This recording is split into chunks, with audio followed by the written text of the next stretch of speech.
Bonjour tout le monde, bienvenue dans cette vidéo explicative du défi Sumo Adrénaline.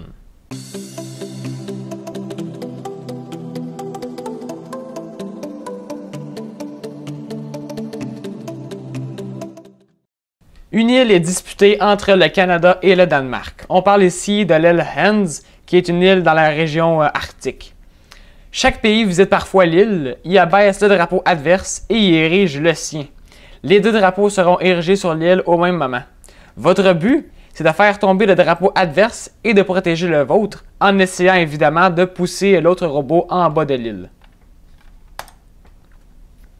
Pour la description du robot, dans les deux niveaux, vos robots doivent entrer dans un carré de 30 cm par 30 cm. Pour le niveau blanc, on a une masse maximale de 1 kg, un nombre maximal de moteurs, tout moteur confondu, de 3, excepté si le moteur est utilisé comme contrepoids. Donc, on parle ici de 3 moteurs qui sont branchés. Et on a un maximum de contrôleurs, donc de briques AV3 ou de briques NXT, peu importe. On a un maximum de 1.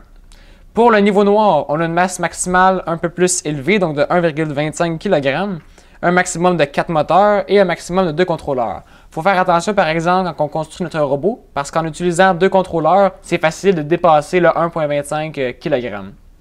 On a uniquement les roues du robot qui touchent au sol. Là. On est assez sévère là-dessus à zone 0,1. Donc, pour ça, on va faire le test de la poutre. Donc, on passe une poutre en dessous du robot et toute autre pièce doit être à au moins une poutre du sol. Donc, on fait une exception des capteurs de couleur, mais sinon, il n'y a aucune pièce, ni au plan incliné ou quoi que ce soit qui doit toucher à cette poutre-là. On n'a pas le droit d'avoir de télécommande, on le rappelle, donc pas de cellulaire, pas de commander, pas d'autres briques qui contrôlent le robot Sumo. On n'a pas le droit non plus d'avoir des éléments offensifs, donc un marteau qui frappe sur l'autre robot pour le détruire, ou un bras qui cogne ou qui tente d'accrocher les fils. Donc ça, on n'a pas le droit, on se limite à des plans inclinés et d'autres moyens de pousser l'autre robot. On doit absolument avoir un capteur de couleur ou de luminosité pour détecter la bande blanche sur le bord du tapis. Sinon, vous ne pourrez pas prendre part à votre ronde. Pour ce qui est des accessoires, c'est une nouveauté cette année. Donc, chaque équipe va avoir son drapeau. Les couleurs, à vous de décider. Si vous voulez mettre les couleurs de votre école, c'est libre à vous. Il faut seulement respecter le plan de montage ici. Donc, 6 blocs 1 par 6 ou équivalent, 11 blocs 2 par 2 et 4 blocs 2 par 4 pour la base du robot. On va montrer sur l'écran suivant où on va placer notre drapeau et à quoi il sert. C'est vous qui devez construire votre propre drapeau, donc n'oubliez-le pas le jour de la compétition. Pour ce qui est de la surface maintenant, donc on peut reconnaître ici nos deux robots. L'aire de jeu, elle est circulaire et elle a 90 cm de diamètre. On a une bande blanche d'une largeur de 5 cm de largeur tout le tour. Donc, si l'équipe 1 est celle à gauche, son drapeau va aller dans la zone bleue ici. Donc, c'est un petit peu approximatif, c'est environ 5 cm ici la longueur de cette ligne-là. Donc, le drapeau doit être pratiquement collé sur la bande blanche. Donc, l'équipe 1, l'équipe de gauche, peut placer son drapeau dans toute cette zone-là ici. Donc, si la ligne grise continuait, on parle de là à 180 degrés tout le tour de l'autre côté. Même chose pour l'équipe de droite. L'équipe de droite place son drapeau ici sur le bord de la bande blanche. Les deux lignes grises, eh bien, ils servent à ce qu'on mette le côté gauche du robot parallèle à cette ligne-là. On veut au départ que les deux robots reculent. Donc, un devrait partir vers ici et l'autre devrait partir dans cette direction-là.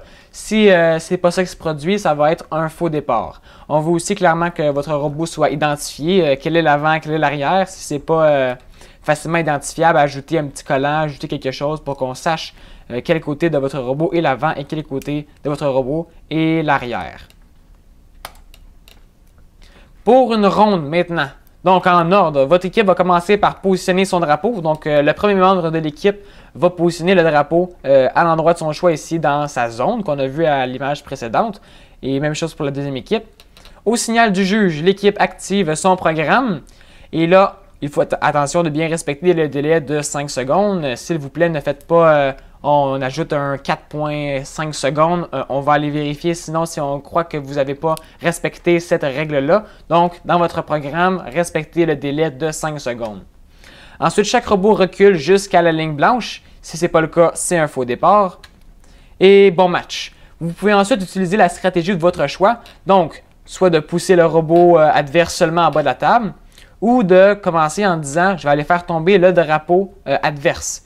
Donc, c'est sûr que vous allez avoir des points supplémentaires si vous réussissez à faire tomber le drapeau adverse avant de faire tomber le robot ennemi.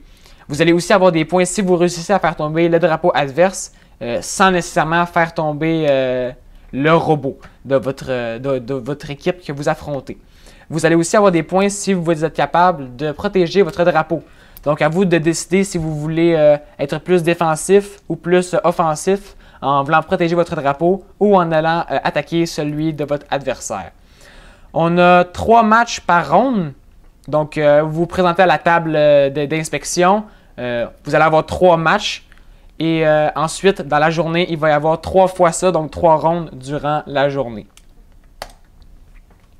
Un faux départ, bon, ça peut être soit que le délai de 5 secondes n'est pas respecté, un démarrage trop rapide, donc l'équipe clique sur le bouton trop rapidement, ou une mauvaise direction de départ.